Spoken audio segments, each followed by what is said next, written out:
Welcome back. The secondary market doing the secondary market things. The dip in the Nifty has been bought into its pack steel buildings. Opens its 600 crore rupee IPO for subscription today.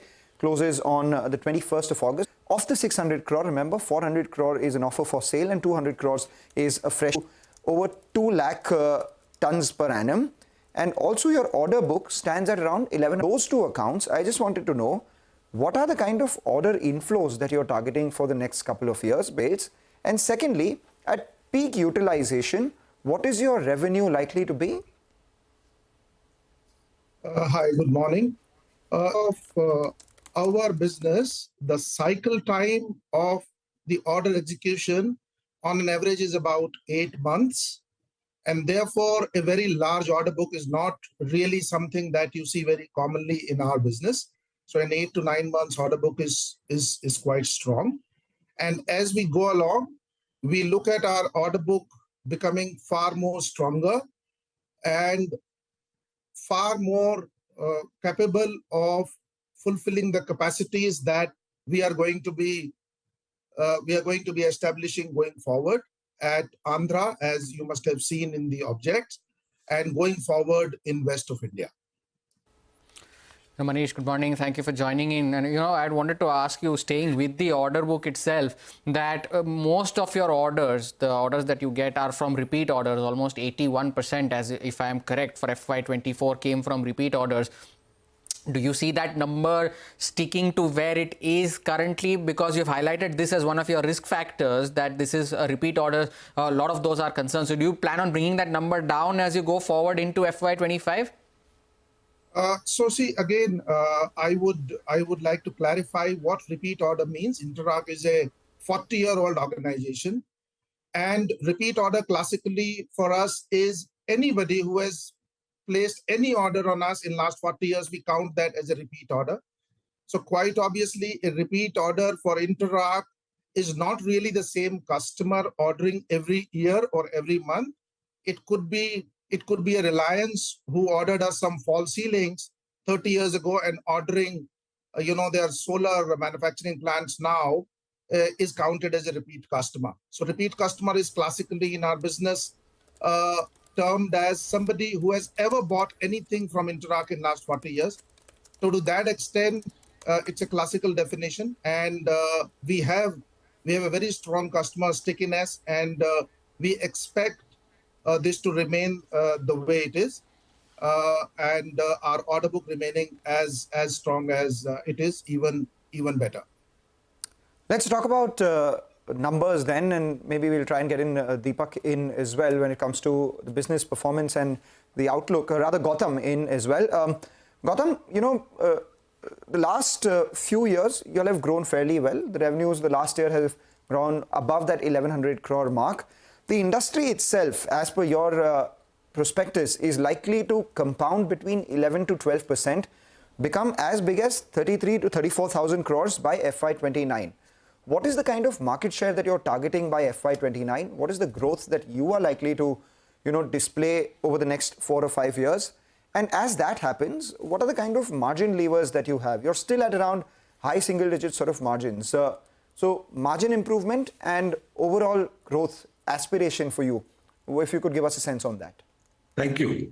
Thank you. Even currently, we are growing faster than the industry average. Our growth rate is higher than the industry average for established players. Margins are improving as more complex and buildings come in. Margins get better, larger projects. And this industry, in any case, deserves a larger margin, and we're all working towards that. And I'm pretty confident that the margin should reach 10%, if not higher, over the years as we go forward. And the industry, there's a huge market for pre-engineered construction because it is getting used in every kind of, besides manufacturing, there's infrastructure, there's airports, there's ports. So the entire pre-engineered construction space is infinite. And Interarch is well placed to exceed industry parameters. Fair enough. But Gautam, I'd allude to one of the points that Mangalam highlighted earlier as well. You're planning on expanding capacity, yes, but at peak capacity, what is the kind of revenue that you are expecting to generate going forward at your units? See, generally speaking, each of our plants at peak capacity generates about 550 crores of revenue. We talk in, that's the easier way to talk rather than tonnage. So we have three functioning plants which are presently, which are capable of about 1,600 crores. The additional Andhra plant will come into first phase is already operational. The second phase will be operational by end of March next year, which is the second phase is part of the proceeds of the offer. And so by the end of early 2025, our established capacity should be in the region of 2,200 crores a year. So FY26, with increase in utilization, should we expect you to post revenues of a little around 2,000 crores with double-digit margins? Would that be a fair estimate? Yeah. Can I ask Manish to answer the question, please? Manish, go ahead. Yes, thank you. Thank you. Yeah. So see what happens in our business. So number one, we would want to do much better than what we have been doing. We are growing at a very high rate. However, any new plant, as you see, will take some time to actually come to the capacity.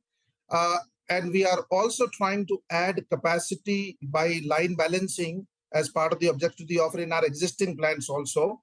So yes, right now we are only constrained by how much we can do, and going forward we look at a much better capacity utilization and performance. We of course do not wish to put a number to it, but yes, it's going to be a good growth going forward. Let us put the number and you tell us whether it's off the estimates or not. Say you want to do a lot better than the 2,200 crore which your capacity is showing, maybe with some debottlenecking, increasing execution, 2,500 crores by FY26 with 10% plus margins. Is that a possibility, or are we way off the estimates?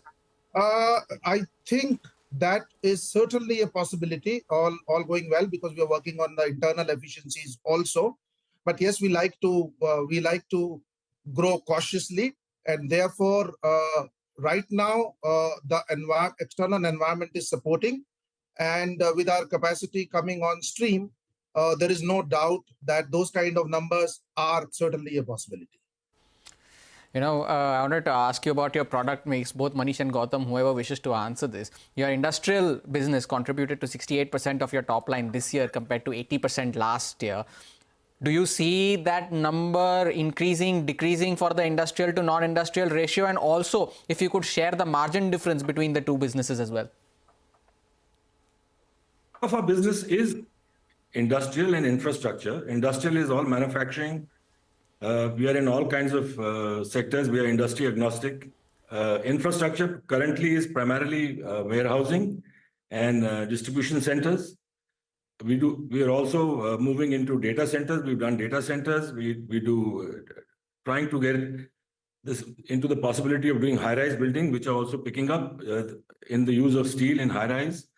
Our new plants are actually adding capacity and product mix to be able to manufacture special sections for high-rise buildings. And industry will be a prime focus for some, at least for the next year to come. But as we see the market expanding and growing, the product mix will change. But our mix is primarily custom designed steel buildings, which are manufactured in a plant and delivered to site for quick bolt-on assembly. We have no other sales of separate products. All right, take that point. Thank you so much. But for now, the headline that we have is that revenues of close to 2,500 crore with double-digit margins is something which is not out of the realm of possibility over the next couple of years. We'll let the people mull on those thoughts until the next time when we speak on your listing itself, and then we'll plug in for some more numbers and the outlook on your business itself. Gautam, Manish, thank you so much for joining in. Wish you good luck. Take a short break, come back, tell you more on the stock markets as well as a lot of these individual movers which are buzzing around in today's trading session.